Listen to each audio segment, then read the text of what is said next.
Good afternoon, everybody. Welcome. Thank you. See, somebody is awake. I hope you all had your coffee. Have a good coffee and come in here all fully energized. So we'll make sure that we get through our time very quickly and that we give you as much information as we can. My name's Shane Anastasi. I'm the CEO of CirrusOne. We're a CPQ-specific consulting firm, and I'm joined today by Axel Kerstetten, who is, I'll let you introduce yourself. Long title, Vice President of Product Marketing, Field Marketing, and Pricing. And here today wearing especially the pricing hat in terms of the CPQ. Excellent. So you're all here to talk about CPQ. So quickly, our company, we are a CPQ implementer. We do nothing but implement CPQ.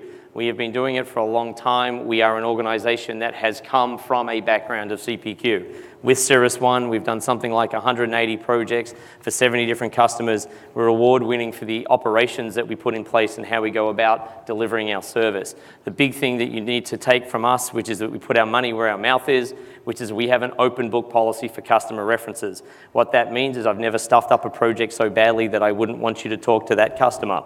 It's a very, very important thing when it comes to delivering a professional services, standing by the work that you do. Not that every project is perfect, not that projects don't hit road bumps, but the organization as a whole handles itself well enough to open up our book of customers to anybody that's a prospect. It's a very, very important. I can attest to that, by the way, because we benefited from those references as well. And Axel is one of those customers. All right, what is CPQ? It's very simply, it's configure, price, and quote. We need to configure the products and the solutions that we're selling to our customers. We need to make sure that they're configured accurately so that downstream in the ERP or wherever your orders are assembled, that the configuration is accurate, that it's complete, that it's not missing parts. Otherwise, it costs us money that impacts our margins. Price, we need to make sure that it's priced accurately, that it's priced aggressively to win, that it's approved by the necessary people inside of the organization. Quote, we need to get the document out the door quickly, fast, and a big show of hands, who works in an industry where the one that quotes first usually wins? All right? There's a lot of industries that are like that. Not every industry, but quoting speed is very proportional to your win rate. So getting the quote out the door, getting it in the hands of the customer. All of this is joined by workflow. So those of you who might not have been immersed in the CPQ environment, that's what configure, price, quote is.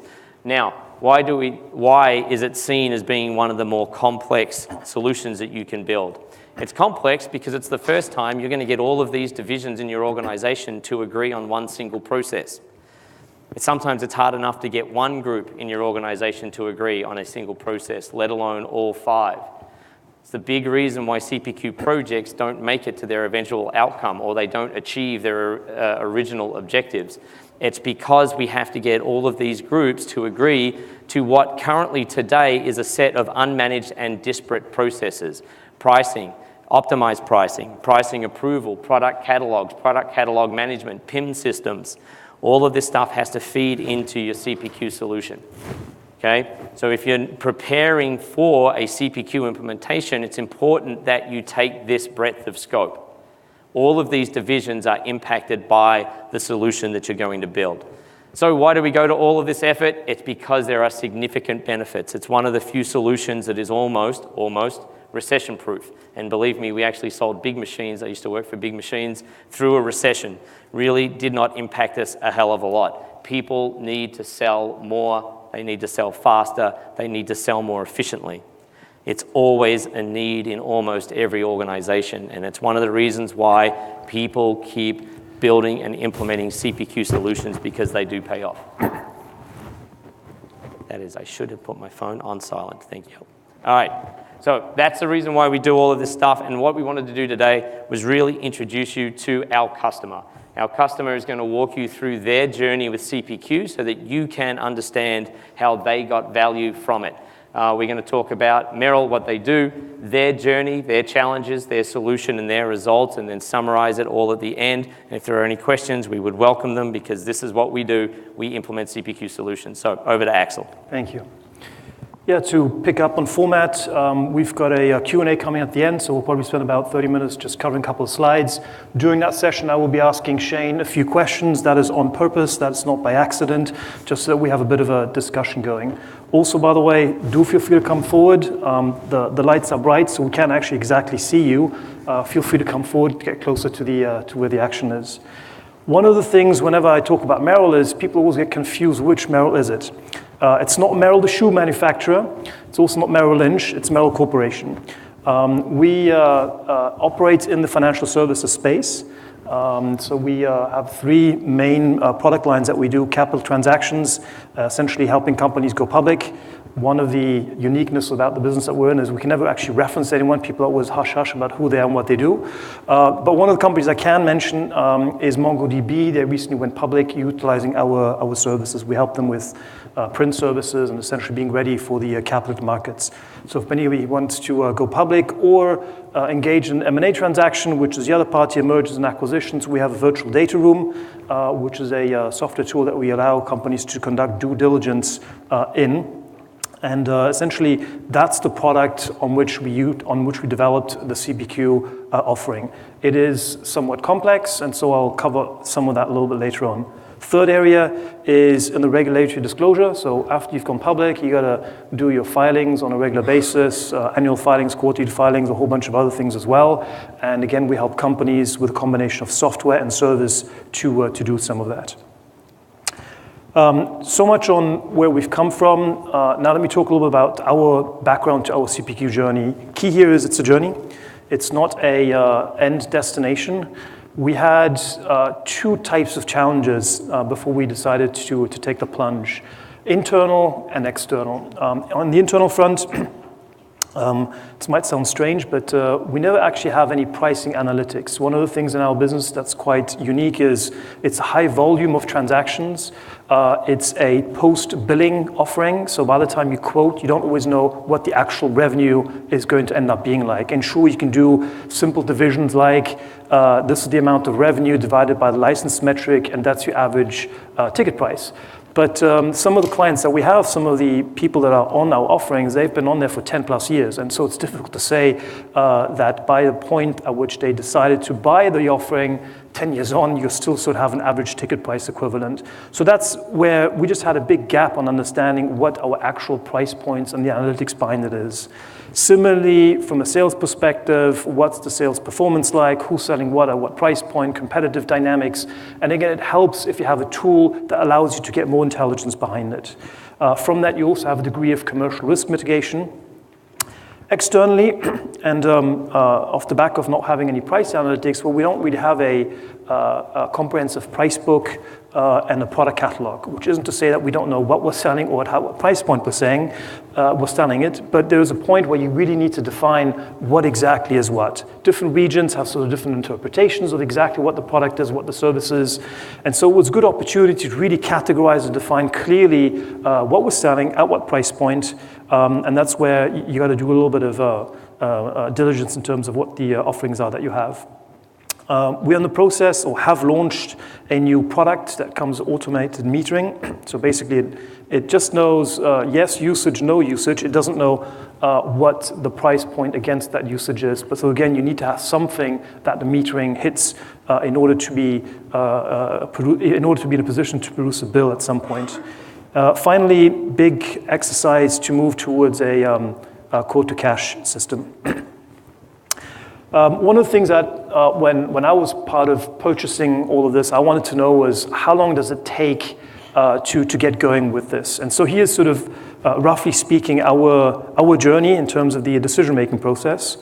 We got to a point of having to make a decision on which CPQ tool we were going to use in December last year.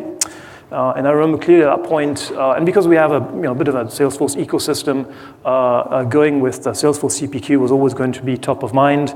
And then we did a very quick exercise of checking off due diligence that other options weren't exactly what we wanted to be.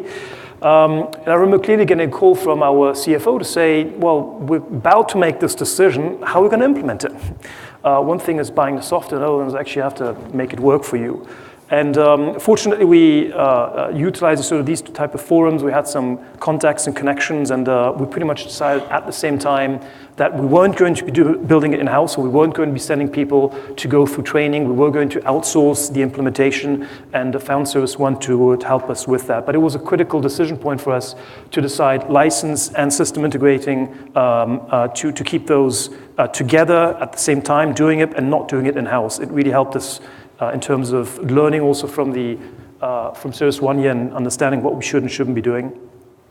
We then spent a long period of time architecting the entire solution. So we actually didn't have any license entitlements onto Salesforce CPQ until February. So between December and February, all we did is just architect what the offering was going to look like. So working out what pricing do we have, how do we want it to appear, discounting, all these combinations that you have to worry about. And then end of February, decided to start the build period. It was very tight, 6-week build period, when we got to sort of let's call it an MVP. That went into user acceptance phase, and that was an internal phase that we just did with sort of the specialist utilizing the product. As I said before, it integrated also development of a product. The product itself was lagging a bit, and it also included a enterprise quote-to-cash system, which was also lagging a little bit. So the implementation of CPQ was a little bit ahead of its time, and hence you got another user acceptance test that occurred in June, when we actually ended up working with the sales team to make sure that it suits their purposes as well. Turns out they had a major issue. The quote was a little bit difficult and wasn't very automated for them. And so quote being the very last item in terms of actually pushing out a quote. And so at that point, we did two things. We did developed an integration with DocuSign to really improve the entire user experience that a salesperson had. It really helped them embrace this as not just a restriction of what they were allowed to do, but moving forward into a more positive direction. Later on, we also added some more flexibility by working with another third party to make the actual quote piece much more interesting. We're using a tool called Smart Correspond for that, available through the App Exchange. Again, helpful to be part of the Salesforce ecosystem. And launched CPQ for the early sellers in September, rolled it out with the wider product in October, and now you're looking at a January phase for when the quote-to-cash cycle is going to come on board as well. So from where we're at, it's about a 1-year cycle. There will be more enhancements coming. So this currently only covers one particular product line that we have. There's obviously more product lines on there as well. We're just trying to get some experience going to see how it's going to work. So more future work coming up for us. And what we've also done from a implementation perspective is we sort of learned from our SI what to do, what the best practices are, and now have a couple of people trained up on how to actually operate the architecture of the CPQ so that they're a bit more self-sufficient. One of the things that I've always found quite helpful is to understand how difficult are we in terms of what is our catalog like compared to others, where do we stand? And so just to give you a bit of a flavor, we operate globally, so pretty much every major business center in the world, Sao Paulo, Tokyo, Singapore, New York, London, etc., we have a presence in. We group those in regions, so sometimes a region covers multiple legal entities, which makes it quite complicated for us to develop the actual quote on the back end. Multiple currencies, we have multiple pricing tiers, multiple terms, so it's not just a 12, 24, 36 months, but we have multiple time frames that you can choose in between. All in all, it sums up to be about 3,600 SKU items, just to give you a bit of a flavor of how rich a product catalog can end up being. And in future, there will be additional offerings that will be coming up online in terms of more languages. So currently this is only in English and Portuguese, but we're working on German, French, simplified Chinese, and a whole bunch of other ones. And with that said, one of the things that I wanted to get a better sense from the outset when we decided to go down this path is, given what we know about our business, how does that compare to what the tool can do in itself? And so I asked CirrusOne to give us a bit of some feedback on where the complexity comes into it. And Shane, if you just want to speak towards the ratings and the categories here. Yeah, I mean, this is what's interesting about CPQ is that it doesn't really matter how many sales guys you have or how big the solution is. It really has to do with how complex your sales process is and how complex the products are that you're selling. And so sometimes we work with very small customers who happen to have very complex products because that's the industry that they're in. And sometimes these are very high value items, you know, $500,000 to buy a turbine or whatever it might be that we need to configure. So what we have to look at as an SI is how complex is your setup. And so we kind of have a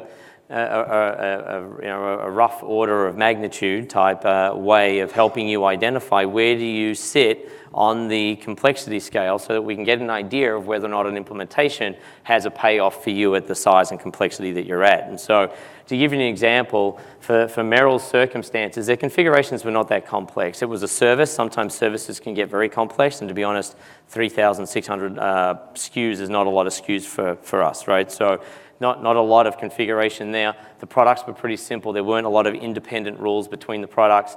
Pricing, a little bit of complexity, a little bit of approval. Sometimes that's region-based pricing, so we've got to make sure that we have enough price books and the price books are matched and they're synchronized and that we have a way to calculate. Some customers, they calculate off of price, some calculate off cost plus, some calculate off of like some other weird formula that's been around for like 25 years that nobody understands why. So we have to work all of that out and we have to build it in. Workflows, again, fairly straightforward hierarchy at Merrill. Some organizations have cross-functional hierarchies. They've got to go to engineering. They've got to go to other divisions. So we calculate that in. And then you'll see here, Merrill had a very high complexity for quote because their quotes had to be made up of many dynamic items. The more dynamic items that you need inside of your quote, the more difficult it is to build it. Added to that, all the languages that you need to bring in. Now, why is this useful? This is useful because, Axel just said, we only did English and Portuguese. The reason we only did English and Portuguese to start off with was because we knew these were complex. Don't add more complexity to more complexity and just blow the project out of the water, right? We would prefer to not do that in favor of getting your first phase up and running and live. One of the big things about CPQ is to not try to boil the ocean, right? Try and stay focused, get something live that people can believe in, and then continue the rollout and continue to the journey. And once you do that, you'll get a much better result. We have a lot of customers that get distracted trying to do too much at once. Let's keep it simple. Let's make sure we get a win and then keep it going because this whole solution depends on Salesforce adoption. If your sales team does not adopt this solution, then it is a waste of all of our time. And the thing that we're focused on from the day that we start is we actually send you a best practices for adoption guide. We want you to read it. We want you to start thinking about it. We want you to start working on how your sales team will actually adopt the solution. And we have to think about that from day one. And so maybe just to pick up on some of this, initially we thought our pricing was quite difficult because we have a lot of discounting options that sort of come into it. So it's not just pricing, but also the discounting flow that's in the back end of it. I personally never thought that our quote was particularly difficult. It's a very simple 2-page form. We're actually trying to really squeeze it together. But there's a lot of dynamic elements that go into the form. So it's the legal terms, it's any upgrade or future things that have to go on there. It's a combination of the amount that you're going to pay, the pricing metric, you have to make a suggestion of what the end result is going to be. But again, in a post-billing scenario, it's just an estimate. So these estimates can vary based on the information that you're given, and sometimes when it comes back. So there's tons of complexity. And as I said, we spend a lot of time trying to fix the quote to make it as seamless as possible from a user experience perspective. 2 slides coming up now on sort of quantifying and qualifying the change that's behind it. Some things are steady state, not much has changed, so approval times are about the same. Some things have vastly improved, so the speed at which a quote gets generated is much, much quicker. Not every business is going to be the same, but speed of generating quote for us can actually make a difference. We sometimes get an inbound call and people want to be up and running with the project within an hour. So the ability to turn around a quote super fast, getting it signed off, so DocuSign electronically, and then opening up the project room is a critical element. One of the things that has deteriorated is seller satisfaction, and I can't stress this enough. as much as there is a tendency to develop these projects with a top-down approach, get top management to approve. But in this case, one of my learnings, and I'll cover that off a little bit more, is really bottom-up is critical here. So sellers up to now were able to do whatever they wanted to, supported by manual rules. And obviously, when you do everything manually, you can do errors, and errors creep into the system. And going forward, they are being much more restricted. So obviously, it's going to impact your satisfaction levels as a seller.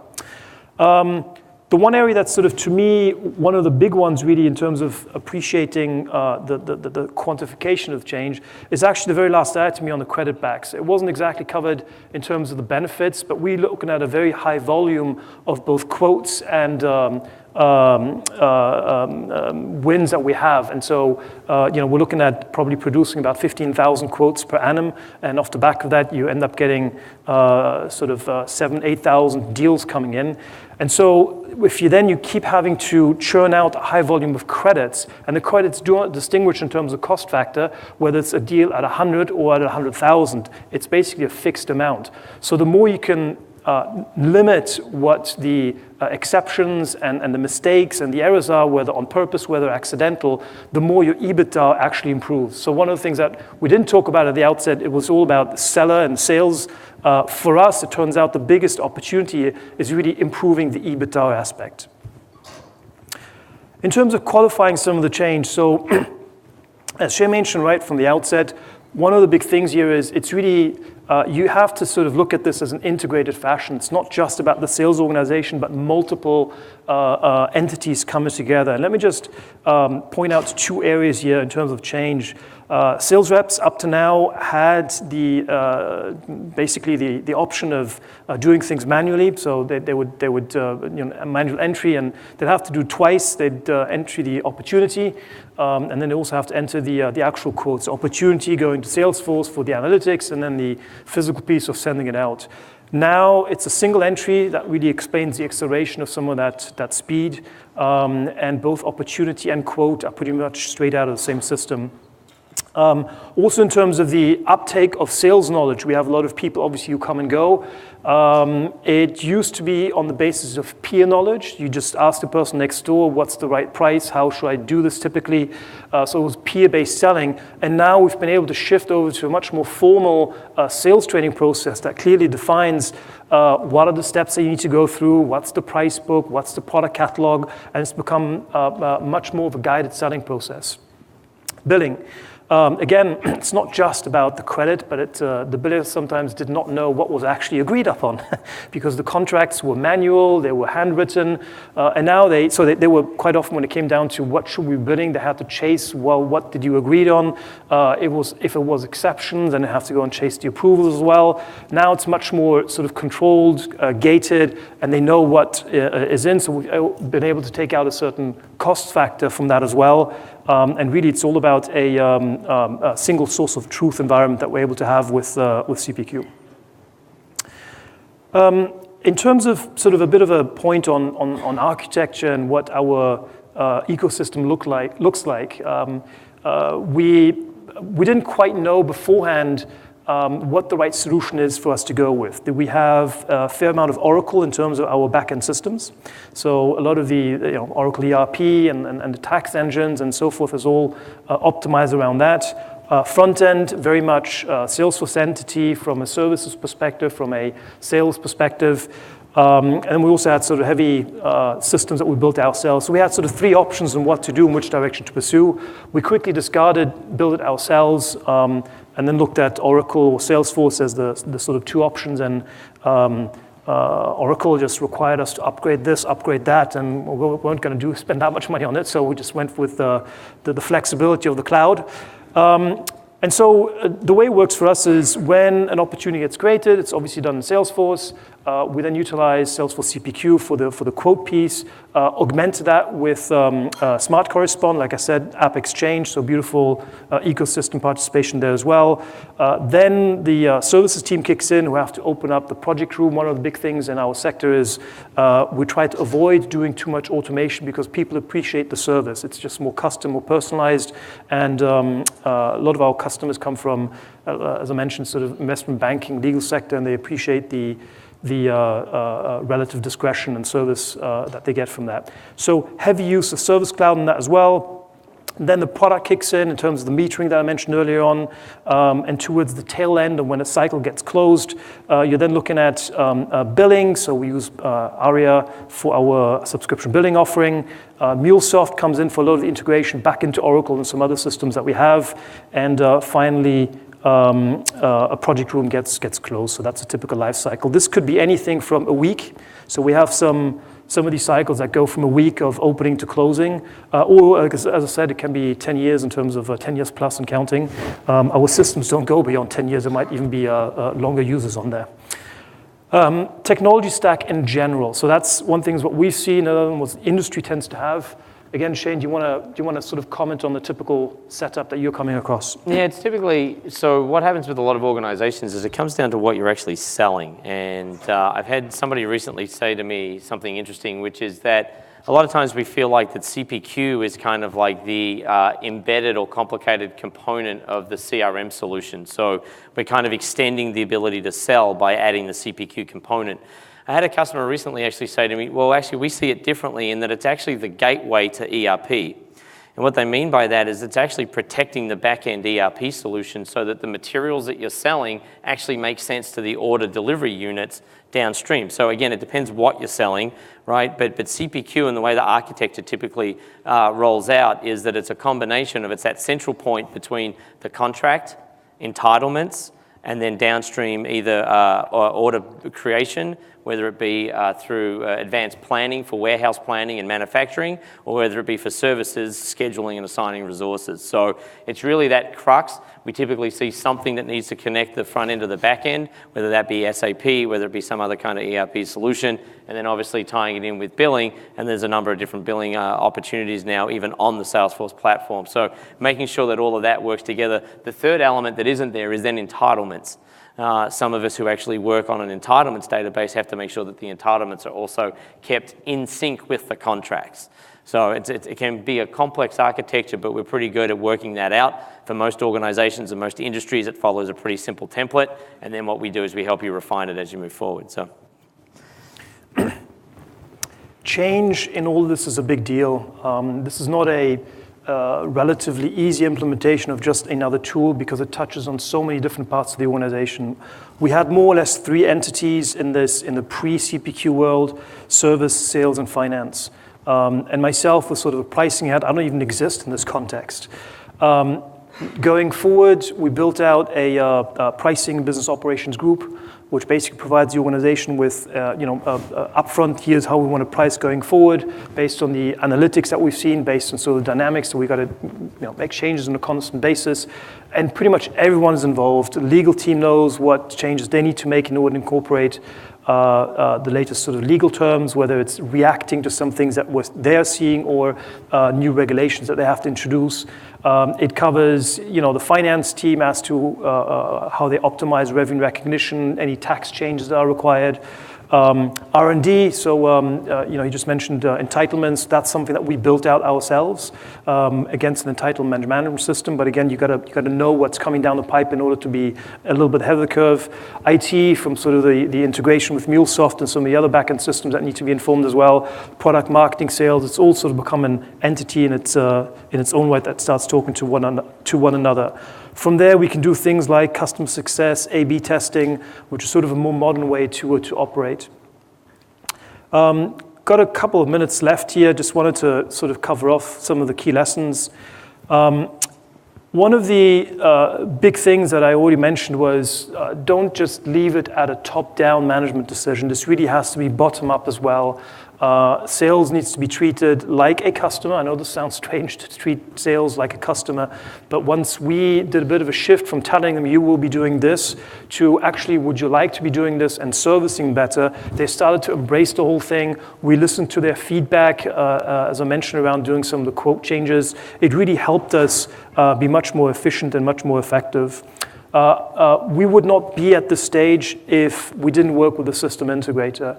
The knowledge they bring in, the personal expertise helping us along this journey was a critical factor in being successful. In terms of sort of so we started off with what is CPQ and how to think about it, and I just wanted to conclude on that as well from my personal experience. Many ways to get going on what CPQ actually is, a lot of complexity behind it, but you need to sort of decide, is it going to be sales effectiveness, is it a sort of efficiency of product, of revenue-making capabilities? For us, what really became a critical factor was we wanted to improve the overall customer experience. I'm also a buyer of software, and I remember recently someone was trying to, a vendor, was trying to sell something to me, and the quote experience was a complete disaster. And off the basis of that, that's all I know from the outset of what it would be like working with them. I decided this is so confusing. So A, I actually used that to negotiate the price down because they offered me different price quotes. B, it was so confusing that I actually decided not to go with them, and they lost the deal because of the difficulty of what seemed to be working with them. So with that said, we've got about 10 minutes left, and both myself, Shane, happy to take questions.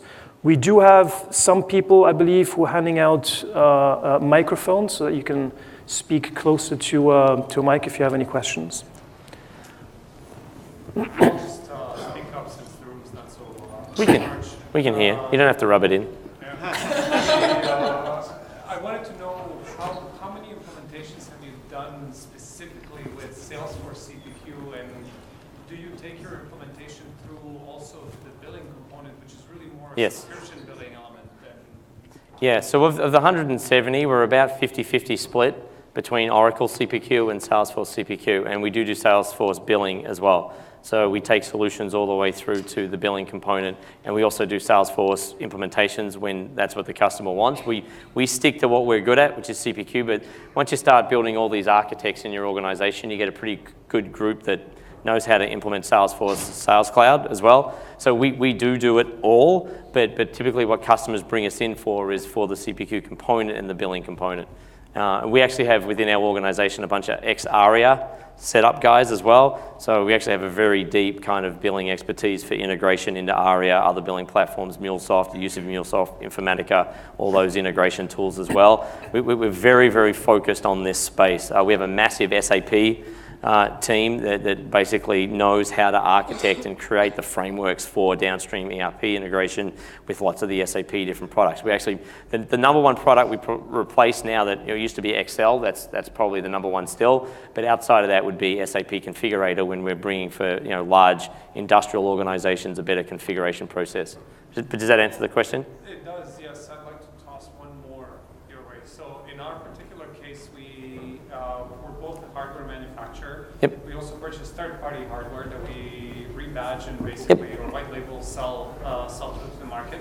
Yep. But 60% of our revenue is all subscription service-based. And the hardware is really just a facilitator for our subscription services. So what's your opinion about potentially breaking up the project where most of the complexity lies around the hardware configuration? Yep. But it's something that can be technically handled with SEs, okay? Yep. The services is not as complex, but it's really where we need to address the issues with the billing and the subscription element of things. So, yep. What's your opinion about breaking up the problem into smaller chunks and handling potentially one separate from the other? Yeah, we're always a fan of actually breaking it up into phases. I mean, it's not because we want to make the projects longer. It's just that because of the complexity of what we're doing here, you just have so many moving components and so many moving areas within your organization. The way we would actually recommend it is that we have to build the 2B. We have to come in and do the business process change because you can tell us that you don't need it, and that's perfectly fine, and we can skip that component. But for the most part, we kind of have this saying, right? Our sales processes are almost the scars of the organization previously, right? And every time we kind of lost a big deal, then we tried to fix it up by changing our sales process. And sometimes that's for the better, but sometimes that also slows us down. And so what we want to do first is help everybody understand what the best 2B model is, given the product selection. And one of the big things that we're maniacal on is don't break the product. Don't force the product to do something that it's never done before. Don't overly customize it. Don't create a headache for your future self, right? It will bring your CPQ environment down. So let's think about which product we've selected. Let's design a process that matches that product. Now let's break it up into components, and typically we would lead with the CPQ component first and the billing component second. But it does depend on what you've got going on in your environment. Some organizations might have a large PIM process happening, in which case it might be better to start with billing and then go to CPQ next. But our preference would probably be to work through the CPQ process, do CPQ. We even have some customers that don't do configurators first time through. We've got a very large $1.6 million project happening at the moment, which is we're doing everything but the configurators, so we're just doing price quote. And then in the second phase, which is going to be probably twice the size of that, it's a very large hardware manufacturer, network hardware, it's going to be another project to do just the configurators. It's got to be the whole family and so on. Ours would very likely be similar to that, where the configuration piece would probably follow after. Yeah, and so we actually have a lot of the network, the enterprise network guys, so F5, Juniper, Aerohive, Barracuda networks are actually all CirrusOne customers. We specialize in that and med device, life sciences, industrial manufacturing, that kind of stuff. Just the big, complicated, let's get this stuff done. Does that make sense? Yeah. Any other questions? Yeah, sure. So you kind of touched on it just right there, and then in the deck I saw field desk. Do you find that if you set up the approval and the workflows in the appropriate way, you're able to sort of get away from that field desk mentality?